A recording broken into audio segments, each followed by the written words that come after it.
Are we good? Can you guys see me? Can you hear me? Awesome. Well, it's a pleasure to be here with you guys. I have a special place in my heart with Mayo Clinic and also Dr. Quinones.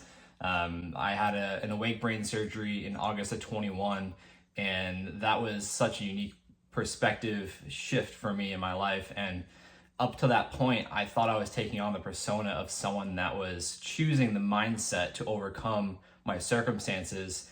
And now I'm learning that was more of suppressing my emotions. And so the journey I'm on today with getting in touch with my emotions, getting in touch with my nervous system, and really not overriding what I was doing before when I thought I was regulating. So I'm really happy to be here. And usually when I get asked to speak, it's to motivate the audiences that I'm speaking to. But something that I've come to learn is motivation isn't why people succeed or don't succeed. It really comes down to the level of the personal standards we hold for ourselves. And I was taught this at a very young age when it came to pursuing my dream that was freestyle BMX. So it was the bicycles on the ramps and the X Games. And I was fortunate enough to have realized my dream at 21 years old, but getting to that point wasn't so easy. And so there was a lot of injuries, of course, a lot of head injuries, which is one of the reasons why I decided to retire.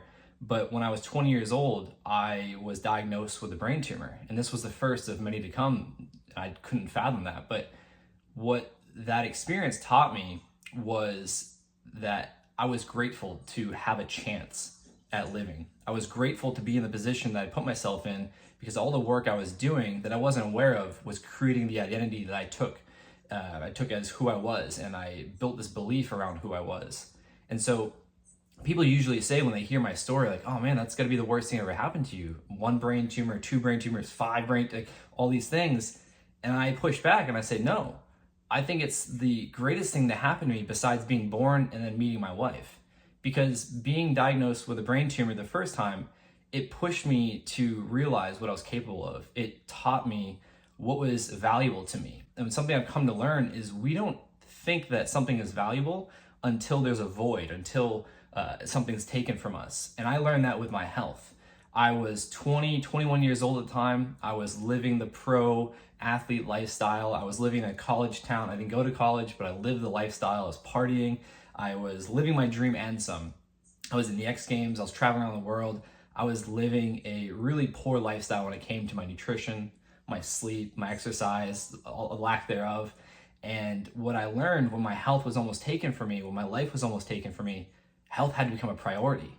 And I've really come to realize now that a lot of us, we state that these things are our values. We state that these things are our priorities, but very few of us demonstrate that these things we say are value or priority. We rarely demonstrate that on a consistent basis. And so being forced to take care of my health was something that really opened my eyes to what's possible. And what I mean by that is I wanted to perform on my bike. I wanted to continue maintaining the success I had of living my dream. And if it wasn't for my health, I wasn't going to be able to do that. And I wasn't going to be able to sustain that. And I was taught that very vividly in 2010 when I was 21 years old, accidentally diagnosed with a brain tumor. And the backstory to this is fell one day training, hit my head, had to get an MRI. And this was after a year of complaining of headaches, migraines, and vision problems and vomiting because of the pain. And the doctors kept saying, oh, you're fine. You don't need a scan. You're young, you're healthy, blood work doesn't show anything abnormal. Here's some pain pills, come back if you need more. Who knew? I didn't have a pain pill deficiency. I had a massive brain tumor taking over my brain. And so that head injury is what saved my life, because if it wasn't for that, I may have not got the scan.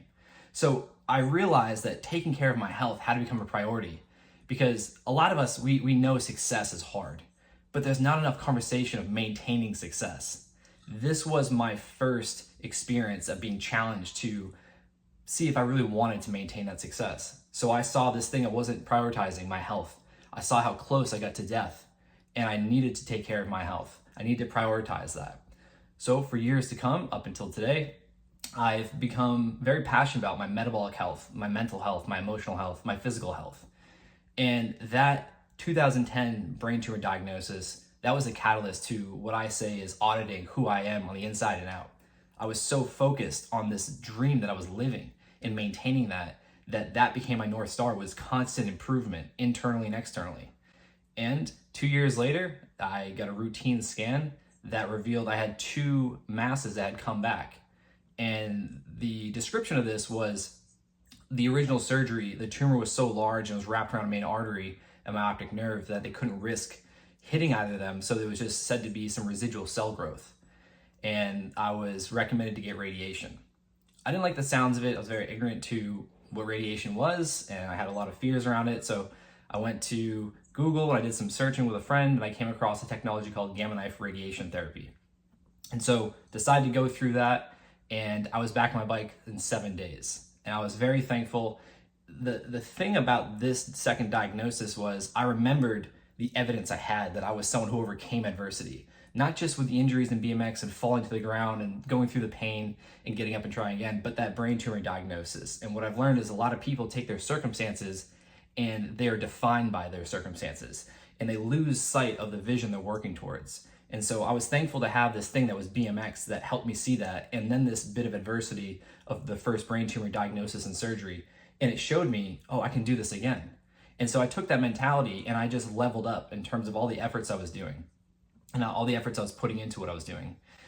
Years went on, and then in 2017, I've been riding, competing for several years again, and I got a third diagnosis. And this one was kind of devastating in a sense, because I was so obsessed with taking care of myself and so confident what I was doing that it was kind of like one of these things. I was like, oh man, again? Like, why is this happening? And then I remembered, I'm the person that can overcome. I'm the person that's been building a life based on the odds being stacked against me. So I got obsessed even more with metabolic health and really understanding the ability we have to a degree to affect our gene expression to be in favor for us or against us. And so I got really passionate about metabolic health, and we just monitored the 2 tumors that had come from this diagnosis for some years. And then in May of 21, I woke up after having a seizure in my sleep in an ambulance, and at the time my fiance was sharing what was going on, and I was kind of out of it. And then when I got the news that I had a 5th brain tumor now, a golf ball sized tumor in my frontal lobe that gave some light to why I was having the seizure, it all kind of came back, and it made sense that this was something that I applied the meaning to. I was going through this so I could show people what was possible when you took agency over your life, when you owned where you were. And it's not about you can't control what's happening to you, but you damn sure can control how you respond. And this was all the life teachings I had up to this moment. And I decided to stop riding BMX altogether, because that was something I was putting my own risk. I was taking my own life and putting it at risk, and it was affecting other people around me that were living at effect to my choices. And I decided it was time to move away from that and pursue the path I'm on today. And 2 months later, I went through awake brain surgery with Dr. Quinones. Now, the funny story about Dr. Q and I is we had met in 2017 through a mutual friend. And at the same time, I was moving to Florida from North Carolina. And I thought, like, oh man, like this all makes sense. I'm going to be near one of the best of the best, and I'm going to have an opportunity to preserve my life again. Now, the thing about this surgery is I took on this persona that I am someone that is going to do what it takes. I'm going to put all this aside, and I'm going to show up and perform. Kind of like I always did. I put my emotions aside and I performed the task at hand, which was BMX. Now, I did this with this awake brain surgery, and things went well. Spoiler alert, I'm doing great. I'm here, I'm golfing, I'm lifting, I'm doing all the things I enjoy. I'm very fortunate for that. But the thing I realized was a couple months later, maybe 6 months later, my wife asked me, hey, do you remember sharing all of your login info, your passwords, the book you're working on, like all this stuff? Do you remember sharing that with me? I was like, oh yeah, for sure.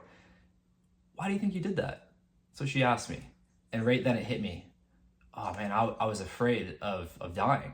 I was so focused on wanting my work, my life's work, my mission to help people, my story, and all, taking care of my family. I wanted all my information to be, at her disposal in case I didn't wake up.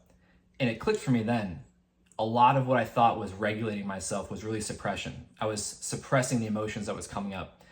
And it taught me that the tools that will get us here won't get us there, meaning what's worked to today may be the thing that's holding us back. And so today I've learned that the things that have been so helpful for me, running off of spite and anger to prove people wrong, to become successful, and putting my emotions aside to do the thing, it's only got me so far. And now I'm working through the process of really letting what's coming up just be, and not judging it and not overriding it.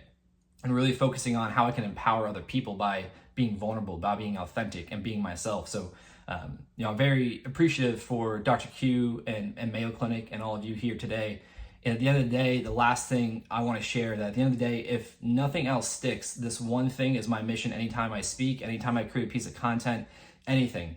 It's a shift in perspective. And the concept I want to share is you can choose to live at cause for your reality versus at effect to your circumstances. So I don't know if you can see, I have right here tattooed on my hand. C is greater than E. Being at cause for my reality is greater than being at effect to my circumstances. To me, that's the equation for empowerment. And again, it's not about controlling things outside of your mind, your body, and how you choose to show up in life. We can't control what happens to us. But again, we can control to a degree how we respond, how we show up, how we choose to set the standard for who we are and how we want to show up in life. And with that equation and that focus, it's really limitless to the possibilities of what can come from your life. And I feel I'm a living example that in my purpose here today and what I've dedicated my life to is showing people how that can be true for themselves. So with all that said, I appreciate your time. I know I'm a little over time today, but I appreciate the opportunity to share. And I hope all of you choose to live at cause rather than living at effect to your environment.